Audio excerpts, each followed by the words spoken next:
각각 예수 그리스도의 이름으로 서로를 받고 죄사함을 받다. 이라는 우리의 선물을 받으니. 아멘. 예, 요즘 세상은 아주 불확실한 시대입니다. 불확실한 시대, 삐그덕거리는 시대, 흔들리는 시대. 뉴스를 볼 때마다 여러 가지 사건 사고를 볼 때마다 참으로 불안전하고 불확실한 세상이구나. 뭔가가 삐그덕삐그덕거리는 세상이구나. 뭔가 안정적이지 못하고 흔들리는 세상이구나 라고 하는 것을 느끼게 됩니다. 이런 세상 속에 우리가 하나님을 믿는 사람으로서 어떻게 살아가야 되는가? 세상과 더불어 같이 흔들리고 같이 무너지고 같이 삐그덕거리고 같이 불확실성 속에서 살아가야 되는가? 아니라는 것입니다. 하나님을 믿는 사람에게는 무엇 하나를 가지고 이 힘든 세상, 이 어려운 세상을 극복하고 이겨야 될 줄로 믿습니다. 그 확실한 중심축에 무엇이 필요한가? 그것이 바로 구원의 확신인 줄로 믿습니다. 믿음 생활을 하고 예수를 믿고 살아간다고 하면서 내 마음속에 구원의 확신이 없다면 세상이 흔들릴 때 나도 흔들리고 세상이 삐그덕거릴 때 나도 삐그덕거리고 세상이 무너질 때 같이 무너질 수밖에 없다는 것입니다. 진정 내가 믿음 생활을 하고 하나님의 자녀요 하나님의 백성이라면 그 무엇보다도 구원의 확신을 가지고 살아가시기를 주님의 이름으로 축복합니다. 구원의 확신이 있어야지 우리는 흔들리지 않고 넘어지더라도 다시 일어설 수 있고 행복하게 살 수 있고 뭔가 마음에 세상이 줄 수 없는 평안을 얻을 수 있다는 겁니다.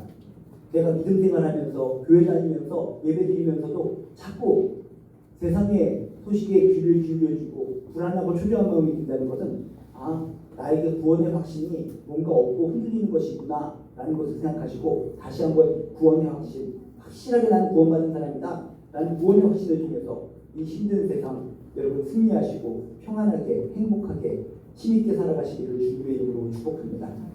오늘 말씀은 바로 그 말씀입니다. 마가다락방에서 120명의 성도들이 열심히 기도하고 바라고 기도하는 가운데 성령 체험을 했습니다. 성령 체험을 한 이후에 내가 여기가 좋사오니 라고 머물러 있는 것이 아니라 성령의 인도하심을 따라 길거리로 쏟아져 나와서 그 오순절 축제 때 무수히 많은 그 유대교인들을 향해서 막 복음을 증거하고 생명력을 증거했는데 각자 다양한 말을 했는데 그 전 세계에서 온 사람들이 자기의 나라 말로 알아들었다. 놀라운 성령의 기적이 일어났다 라고 하는 것을 우리가 배웠습니다. 그래서 그 중에 대표로 베드로가 설교를 했다고 했습니다. 평상시에는 말도 잘 못하고 주먹이 먼저 나가고 조리 있게 말하지 못한 베드로지만 성령이 충만했을 때 자신이 지금까지 예수님과 함께했던 추억들, 체험들 그런 것이 조목조목 짜맞춰져서 논리정연하게 설교를 하는 것을 통해서 그 무수히 많은 사람들에게 뭔가 눈이 번쩍 뜨이면서 저 사람이 갈릴리 사람인데 별 볼 일 없는 사람인데 어떻게 정확하게 명확하게 논리적으로 저렇게 설교를 할 수 있을까 하면서 깜짝 놀라게 했다라고 하는 이야기까지 들었습니다. 근데 그런 이야기, 서두의 이야기를 통해서 많은 사람들을 깜짝 놀라게 하고 이어서 더욱더 놀랍고 충격적인 이야기를 합니다. 어떤 이야기를 하는가? 바로 복음에 대해서 설교를 하고 있다는 것입니다. 복음에 대해서 바로 예수 그리스도의 십자가 이야기 다른 이야기, 구약에 있는 좋은 이야기, 예화의 이야기, 즐겁게 하는 이야기, 그런 속담, 격언 이런 이야기도 사람에게 감동을 줄 수 있을지 모르겠지만 베드로는 그것을 떠나서 가장 중요한 복음의 메시지를 그들에게 전파했다는 것입니다. 예수님의 십자가 사건은 결코 우연스러운 사건이 아니라 하나님이 구원을 이루시기 위해 오래전부터 준비되어진 사건이다. 여러분이 유대교인이기 때문에 율법에 대해서 알고 구약에 대해서 너무나 잘 알고 있어서 메시아를 우리가 기다려왔고 율법을 통해서 말씀을 지키고 말씀이 반드시 성취된다는 것을 믿고 사는 사람들인데 그 구약의 예언의 성취, 그 메시아가 온다는 그 예언의 성취가 바로 이분 예수 그리스도다 라고 하는 복음의 메시지를 이들에게 정확하게 선포했다는 것입니다. 구약에 대해서 누구보다 많이 알고 있고 메시아를 기다리는 것에 대해서 누구보다도 열정적이었던 그 사람들이기 때문에 눈을 갖다 쫑긋한 상태로 그 베드로의 말씀에 귀를 기울일 수밖에 없었다는 것입니다. 그렇게 우리를 위해서 죽으신 예수님이 부활하셨다. 부활하심을 통해서 스스로 구주 되심을 증거하셨다. 우리가 기다리던 그 메시아 그분이 바로 예수님이시다. 예수님이 십자가에 달려 돌아가신 것으로 끝났으면 그분이 메시아라는 것을 인정할 수 없는데 부활하심으로 말미암아 스스로 그리스도가 되심을 증거하셨다. 라고 했을 때 그들이 더욱더 귀를 쫑긋거리면서 베드로의 설교에 귀를 기울였다는 겁니다. 그런 상황 속에서 36절에 결정적인 선포를 합니다. 아주 결정적인 선포를 하는데 오늘 말씀에 보면 이렇게 써 있습니다. 너희가 이곳에 있는 너희가 십자가에 못 박은 이 예수를 하나님이 주와 그리스도가 되게 하셨느니라 라고 얘기하고 있다는 겁니다. 너희들이 그렇게 기다리던 메시아가 너희들이 칼로 창으로 찍어서 십자가에 못 박혀서 죽게 한 이 예수님이다 라고 하면서 정확하게 복음의 이야기, 예수님의 이야기를 갖다가 그들에게 선포했다는 것입니다. 이렇게 정확하게 얘기했을 때 그렇게 조롱하던 사람들, 그곳에 있는 무수히 많은 사람들이 느낌을 가지기 시작합니다. 마음속에 뭔가 찔림을 갖기 시작합니다. 그래서 37절에 보면 뭐라고 써있습니까? 그들이 이 말을 듣고 마음에 찔려 십자가에 못 박은 이 예수, 너희들이 십자가에 못 박은 이 예수, 그가 바로 하나님의 주와 그리스도가 되게 하셨다. 너희들이 그렇게 기다리고 정말 그 오랜 시간 동안에 우리가 전쟁이 나도 핍박을 당하고 고난을 당하고 어떤 상황과 여건 속에서도 우리가 메시아를 기다리면서 참아오지 않았는가? 우리가 그런 민족이지 않는가? 세상에 그런 무수히 많은 압박과 핍박 속에서도 그저 메시아를 기다리는 그 마음 하나 가지고 살아온 게 우리 민족들 아닌가? 그런데 그 메시아가 바로 당신들이 찔러서 십자가에 못 박혀서 죽은 예수님이다. 부활하신 예수님이다. 라고 선포했을 때 복음의 핵심적인 메시지이기 때문에 그들은 이 말을 듣고 마음에 찔렸다라고 써있다는 겁니다. 복음의 이야기가 들었을 때 이렇게 마음의 찔림을 받는 것이 하나님의 형상으로 태어난 사람들의 지극히 당연한 반응인 줄로 믿습니다. 여러분들도 십자가에 못 박은 이 예수, 내가 십자가에 못 박은 이 예수, 이런 용어를 들을 때마다 마음에 어떤 느낌이 듭니까? 나는 전혀 관련이 없어. 난 유대인도 아니고 유대인들도 아니고 내가 무슨 십자가에 예수님을 못 받게 했어. 나하고는 전혀 관계없는 내용이야. 이런 생각을 갖게 되면 마음이 찔리지가 않습니다. 다른 사람들의 이야기입니다. 그래서 내가 죄인이라는 걸 깨닫습니다. 이렇게 살아보고 저렇게 살아봐도 아무리 착하게 살아보고 아무리 선한 일을 많이 할지라도 내 마음 중심으로부터 이 죄인이니까 이 죄인된 이런 마음들 이런 것을 해결하지 못한 가운데 바로 너희들의 죄를 위해서 십자가에 달려 돌아가신 예수, 너 때문에 너의 죄 때문에 십자가에 달려 돌아가신 예수, 이런 얘기를 들을 때 우리는 뭔가 찔림이 있을 거라는 겁니다. 지극히 양심이 조금이라도 있는 사람이라면, 영적인 양심이 있는 사람이라면 그 이야기를 듣고 찔릴 수밖에 없다는 겁니다. 그랬더니 그 전 세계에서 오순절 축제를 맞이해서 온 사람들은 적어도 그냥 얼렁뚱땅한 형식적인 유대인들이 아니라 진짜 홀수 유대교인들이었을 것 같습니다. 그런 사람들이었기 때문에 이런 복음의 소식을 듣고 복음의 이야기를 듣고 그들은 마음에 찔렸다는 것입니다. 이 땅에 어정쩡한 크리스찬들이 참으로 많이 있는데 그 무수히 많은 어정쩡한 크리스찬들, 그런 사람들 때문에 세상에 욕을 먹고 우리들도 그런 사람들을 바라보면서 저건 아닌데 하면서 고개를 절레절레 흔든다는 겁니다. 진실된 크리스찬의 특징은 뭡니까? 이런 복음의 소식을 들렸을 때 예수의 십자가에 달려서 돌아가신 그 모습을 봤을 때 조금이라도 마음에 찔림이 있는 사람이라면 그런 사람이 그 찔림을 통해서 진실로 하나님을 섬기고 예수 그리스도의 보이는 길을 받아들이고 더욱더 기쁨으로 행복한 신앙생활을 하는 사람들인 줄로 믿습니다. 다시 여러분이 곰곰이 생각하는 가운데 내가 죄인 맞는가? 정말 나를 위해서 십자가에 달려 돌아가신 예수님, 나 때문에 십자가에 달려 돌아가신 거 맞는가? 예수님의 이야기를 떠올리면서 복음의 이야기를 떠올리면서 보혈의 이야기를 떠올리면서 진짜 마음에 찔림이 있다면 하나님께서 나에게 선한 양심을 줘서 찔림을 주시는구나 라고 생각하시고 찔리는 것을 피해서 도망치는 것이 아니라 오히려 양심에 찔리는 것에 대해서 감사하고 더욱더 하나님을 잘 믿는 존귀한 인생들 되시기를 주님의 이름으로 축복합니다. 이렇게 그들은 이 복음의 이야기를 듣고 마음에 찔렸다라고 성경에 얘기하고 있습니다. 지금도 마음에 찔리는 역사가 세계 곳곳에서 일어나고 있습니다. 이 양심에 찔렸다라고 하는 것은 칼로 배임을 당했다라고 하는 의미를 담고 있습니다. 마음에 찔린다. 칼로 도려낼 듯한 그런 느낌을 받는다는 겁니다. 진정 내가 죄인이구나.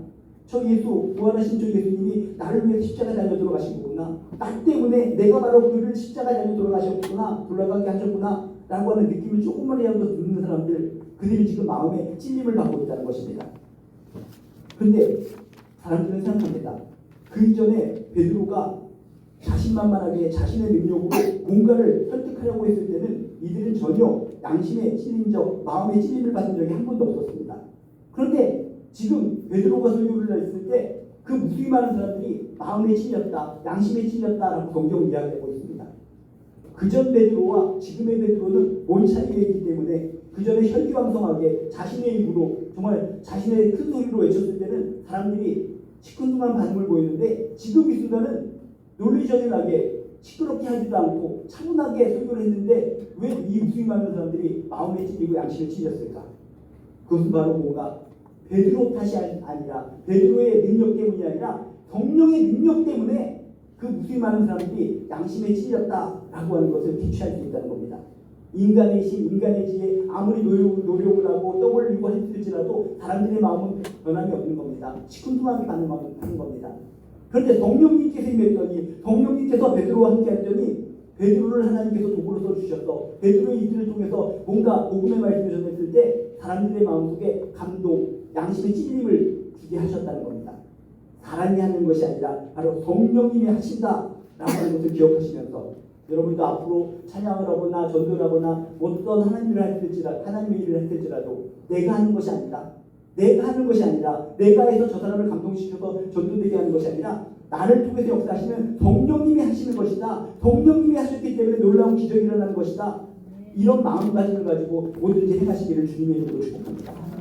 내가 찬양을 할 때도 내가 열심히 하고 뛰어나게 찬양을 해서 은혜 받는 것이 아니라 나를 통해서 역사하시는 성령님께서 나의 재능을 통해서 나의 달란트를 통해서 역사하셔서 많은 사람들과 감동을 나누게 하시고 서로 은혜 받게 하시는구나. 나를 축복의 통로로 감동의 통로로 사용하시는 것이 성령님이시구나. 이런 마음으로 살아가시기를 주님의 이름으로 축복합니다.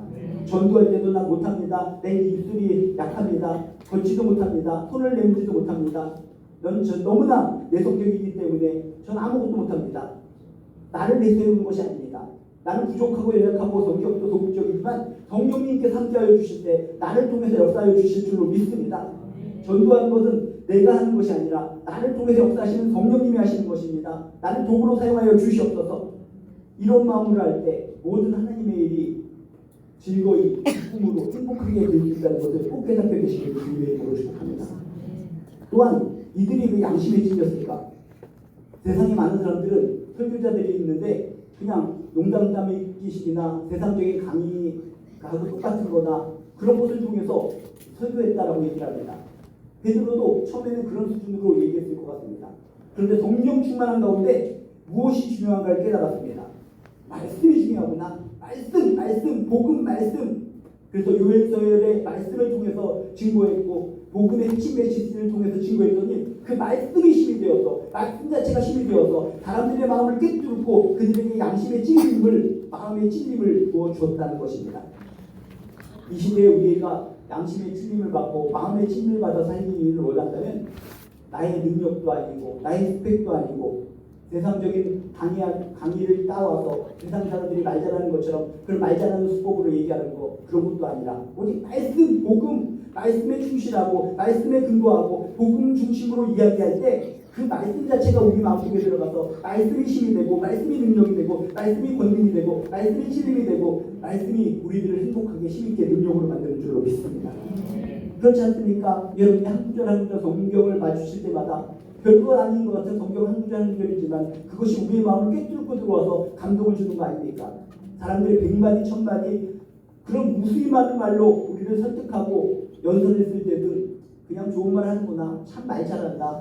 대단하시네. 그 정도로 생각할지 모르겠지만 어떤 곳에서 은혜를 받는가? 진짜 말씀의 한 구절, 말씀, 주어진 말씀, 해석된 말씀 그런 말씀을 통해서 우리가 솔직히 더욱더 은혜를 받고 하루를 살아가는 힘을 얻는 거 아닙니까? 베드로도 그랬습니다. 베드로의 설교를 듣고 그 무수히 많은 사람들이 양심의 찔림을 받고 마음의 찔림을 받는 현상은 바로 성령의 감동으로 했고 또 하나는 말씀 중심 오직 말씀을 근거로 얘기했기 때문에 결국 그들의 마음에 꽂혀서 그들의 마음을 움직이게 했는 줄로 믿습니다. 그래서 히브리서 4장 12절에도 이런 말씀이 있습니다. 하나님의 말씀은 하나 있고 활력이 있어 좌우의 날선 어떤 것보다도 예리하여 혼과 영과 및 관절과 골두를 찔러 쪼개기까지 한다.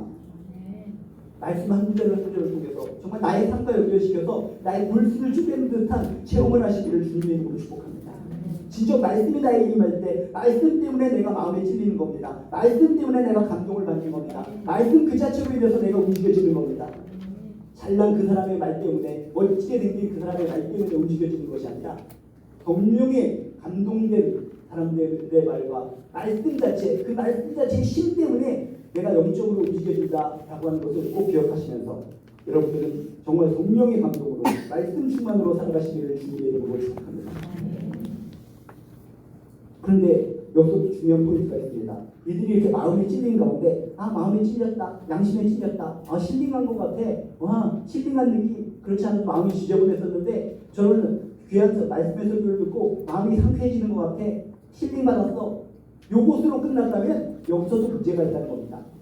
나 혼자 힐링 받았어, 마음이 청결해진 것 같아, 기분이 좋아, 칼로 양심을 도려내는 것 같아가지고 더러운 양심을 집어던져버리고 이제 깨끗한 양심으로 살아가면 될 것 같아. 이것으로 끝났으면 동경은 문제가 있습니다. 근데 오늘 말씀에 보면 어떻게 되어 있습니까?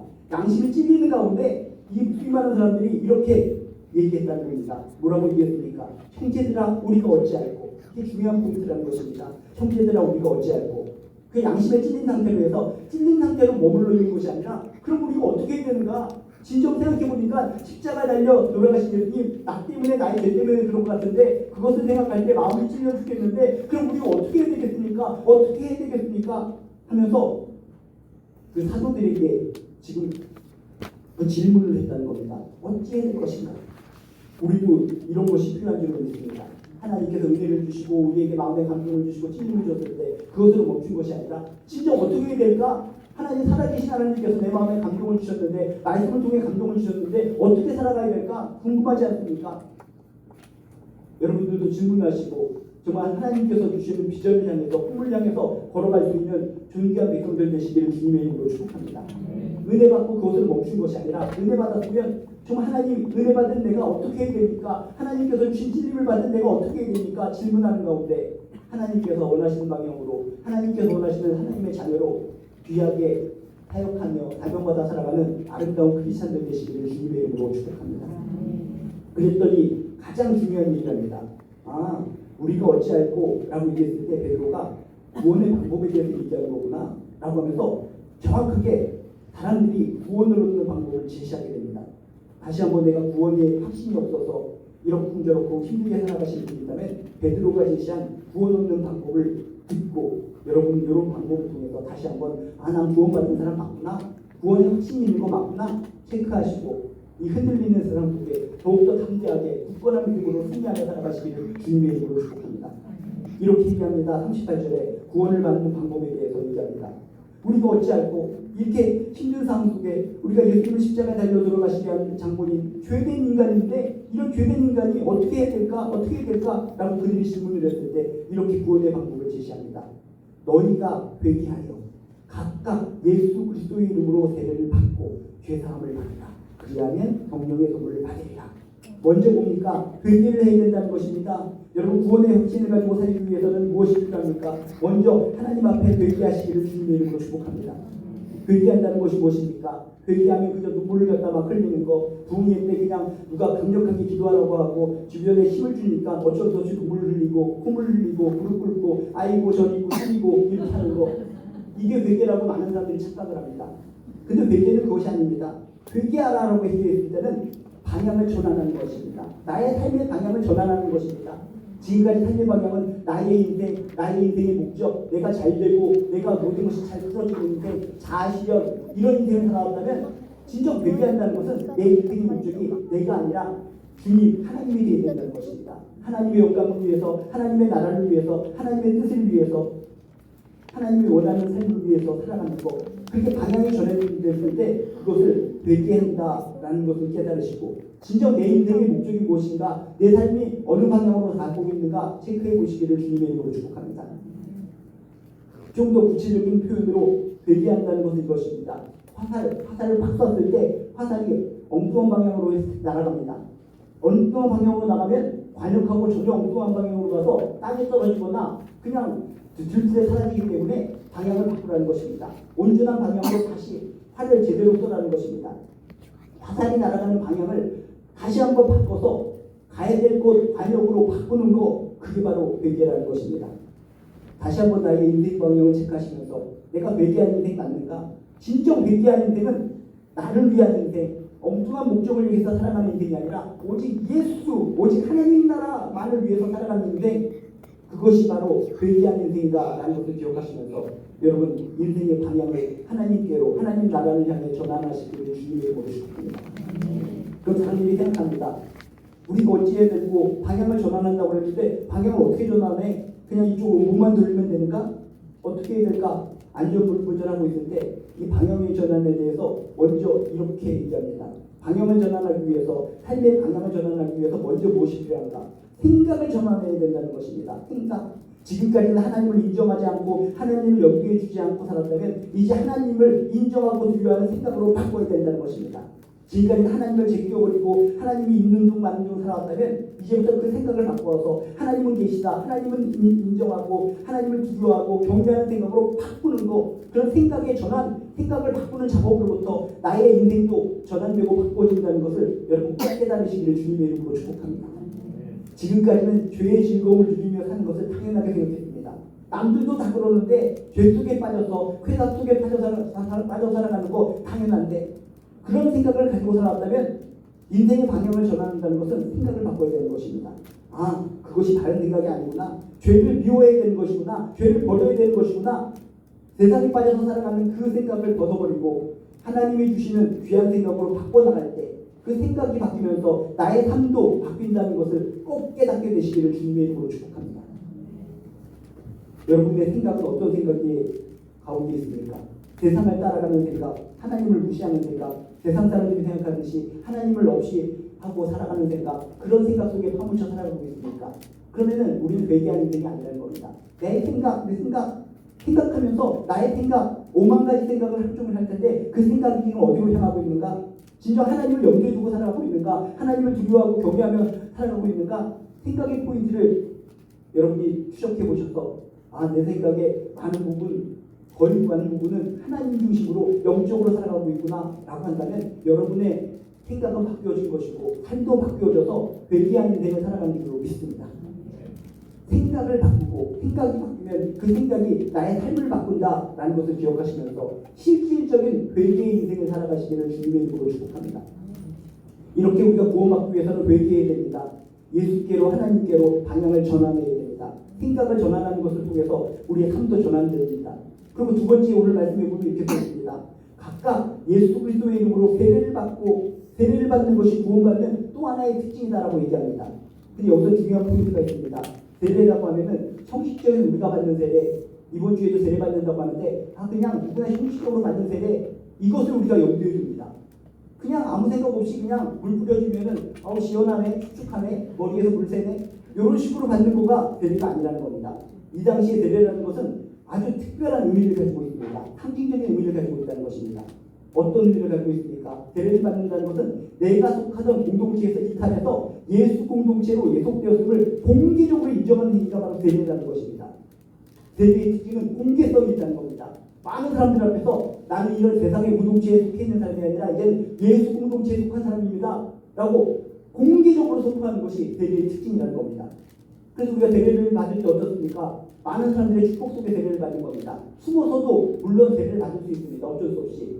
그렇지만은 공개적으로 많은 사람들이 있는 앞에서 이거 화관도 씌워주고 모든 사람들 앞에서 네 하고 아멘하는 소리도 하고 하는 이유가 뭡니까? 공개성이 바로 세례의 특징이라는 겁니다.